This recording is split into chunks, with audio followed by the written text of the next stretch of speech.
closer to having a full group back?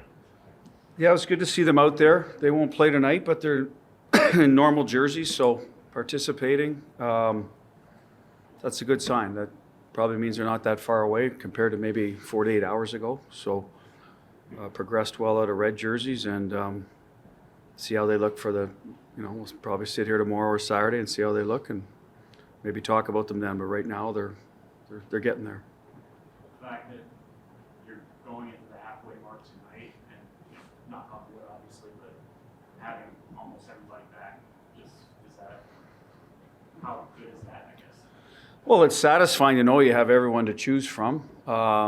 It's also grateful that we've been able to manage without certain guys out of the lineup, or in the lineup, sorry. So reflection of the guys that are playing every night, the guys we've used from Henderson have done a good job for us. So everybody's kind of pitching in, right? I mean, that's a bit of why those are success stories. If we weren't doing well, we'd wonder why they're not, you know what I mean? So it's a credit to the players that they've handled the extra responsibility, whoever's gotten it well. Some of the guys are going to play the same no matter who's in and out, and they're just playing to their standard every night, right, instead of falling off. So I think that's the biggest reason. And by that, I mean the Jacks and the Stonies. They're going to play their 20, whatever it is, 19, 21 some nights, hopefully 18 other nights. We're able to use everybody, but they keep playing, coming to play every night, pulling some people along. The people that are maybe the middle of the lineup, they're grabbing some guys beside them that are like the Howies and the Coleys that are going steady. And so that's what it takes, I think, to win. You can't have a lot of off nights. When we have, there's another area of our game has picked us up, right? Whether it's power play, penalty kill, goaltending's, been terrific for a long stretch now. So, but I'd like to have our whole lineup. Getting back to that question, I mean, who wouldn't, right? That's the midway point. Do you have a thought or thoughts just about like what kind of season it is in the league, or something that sticks out to you about the way the league is going this year? Is there anything kind of interesting? Well, there's a certain amount of inconsistency, I think, this year. I think with certain teams, in years past, you're usually able to identify maybe X amount of teams and say, boy, these guys they're wagons. And I don't know if there's a wagon. I look at the East, a lot of unpredictability out there, a lot of teams hovering a few games above 500. Then if I told you right now, Gary, we'll pick those seeds 8 through 6 or whatever, 5 that are, you'd probably, it'd take you a while. It might take you a while. The West seems a little more divided that way. But anything can happen. I said this. I've seen teams go sideways. I saw Nashville and Edmonton get on huge runs last year and separate themselves.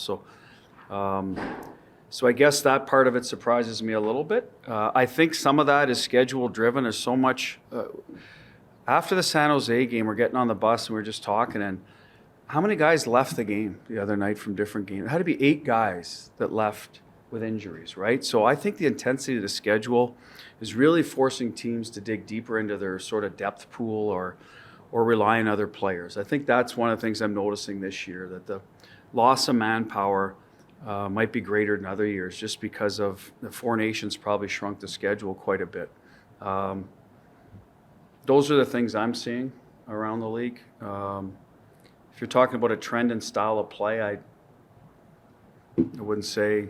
Save percentage is lower than It is. To be a 900 save percentage team now, you got to be top 8 to 10. I have noticed that. I think we talked about that probably a month ago, that goal scoring, I don't know if the actual goals are up or the quality of shots must be, right? Because that's got to be the trend. Teams aren't just high volume shooting, whereas that seemed to be a thing a few years ago. Shot attempts became the talk of the league. You get shot attempts, you're going to win. Maybe that's changing. Maybe people are, the save percentage is down because they're more quantity over quality, or more quality over quantity, excuse me. So that could be something to look at.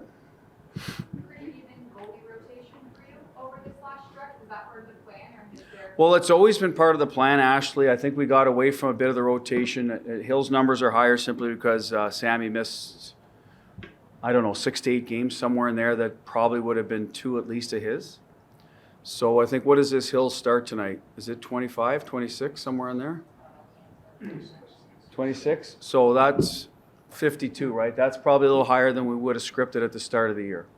Can't tell you the exact number, but I'd always said probably 60-40 wouldn't be that far off. Well, 60% of 82 is what? 49.2? That's good math in the head. So that's three less than 52, right? So I hope that's right. It is 49.2. So that's where we probably had him closer to high 40s. So if we can get back on that track, which we should if, everyone stays healthy, we'll probably be able to get that back to that number. Now, we'll probably discuss with Hilly at some point how he's feeling, if he wants to, a guy that's really craves the number one probably wants more of those starts so we can say I'm in that high level number. But we've got to do what's right for the team. Sammy's playing great right now. Hilly's playing great. So either one in the net, the rotation is good for us. And we'll probably stick with that a lot in January simply because of the intensity schedule. We've got how many back-to-backs left at least this month? At least two or three, right? We got one coming up this weekend. We go to Chicago, Carolina. I think there's Dallas, St. Louis too in there. So there you're going to see a lot of both goalies. It is 49 points. Nice. We talk about this team's composure a lot and how they just remain in their structure even if things aren't going wrong. When you think about that, where specifically in the structure do you think they stick to that helps them climb out of games maybe when things aren't going right? Defensive zone. I don't think we get running around and give up backdoor tap-ins. I still think we try to let our goaltender make the save that's appropriate at the moment, not some high-end, high-danger all the time. We don't try to be heroes, so to speak. We'll try to block a shot or, do a little more in certain situations when need be. But that was more like, I don't know if you remember the play the other night, the puck bounced off the board. Sammy came out to play and took a weird hop on him. Jack goes diving in. You're always going to do those things. But I remember a guy came around the back of the net. We had a little bit of an open play there. I think it was to Granlund. And Pierce just shifted over, got his stick in the lane, deflected a puck, which could have been a dangerous situation. So it wasn't a sellout, him running down to the goal line. He realized that's not my job. Someone will get over and confront him. So those are the things I think we do well under duress. I don't think we try to make some huge high-end breakout plays either where we're trying to beat guys when we're tired. We're not afraid to ice the puck, sometimes to a fault, but we're okay with that. We got good centermen. We know how to play on our own end. We're well conditioned. We ice a puck, we can't change, but we get a breather, reset, let's go back to work. So I think there's situations like that happen in a game where, and then we don't go to the bench if we let, you can hear the guys, right? If things aren't going well for a shift, it's, hey, let's get, they're saying the right things. The whole bench doesn't sag or they're not at each other the other way, where their focus now is on something that other than it should be, which is the next shift. So we do talk about that, the next play. So I think that helps us get forward. Then at intermission, we'll discuss things if need be, but in general, that's usually in the moment we try to get on to the next shift. You don't see a lot of the Islanders. What's kind of the message that how do you keep the The good 5-on-5 team, their analytics back that up. Probably had a little trouble scoring in that area, but their special teams have been the Achilles heel for them. And I think, just my guess is, I'm looking at their lineup. Barzal missed a lot of time. Duclair missed a lot of time. Pelech, backup goalie, so now they're going with one. I think some injuries have hit them the first half of the year too. And that's where I talked about depth earlier. Everyone has injuries. Do they have enough to overcome that? I don't know. Only they could answer that. But I think they're a very good 5-on-5 team. We got to be ready for that. Other than that, that's probably it from what we know right now. And so let's get out there and get to work. Patrick Waugh is a very good coach. He's coached well in this league. The players have had success. So for me, I'm going to assume they're better than their record indicates because of those things. And when they're at full health, that'll probably show up. Bruce, your penalty kill's taken a few hits here recently. There's been a common theme. What themes have you seen? Well, I look at the goal against Buffalo. It was a tip, net front tip, point shot. Yesterday was a point shot. Tuesday, Lilligren's. The first one was we're just a half second late to the bumper. We had people there, just sticks didn't get there. And then Philly was a late goal seam, right, from Konechny. So I look at the Philly Buffalo was late in the game, and maybe we took our foot off the gas, lost a bit of the urgency. San Jose, no reason for that.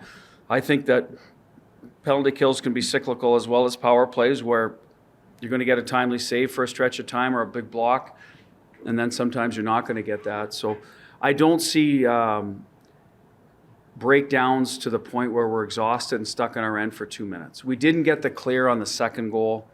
Carly was down low, right, and in below the goal line, which is not usually a forward. Tried to get it out, didn't quite make it. So they had us a little bit tired, and Liljegren found some ice. But at the end of the day, I'm not that concerned right now. I think we're working hard at sort of correcting those things. But sometimes pucks go in a stretch, and sometimes they hit a post or you get a save and or a block. And right now, we're getting less of that for whatever reason.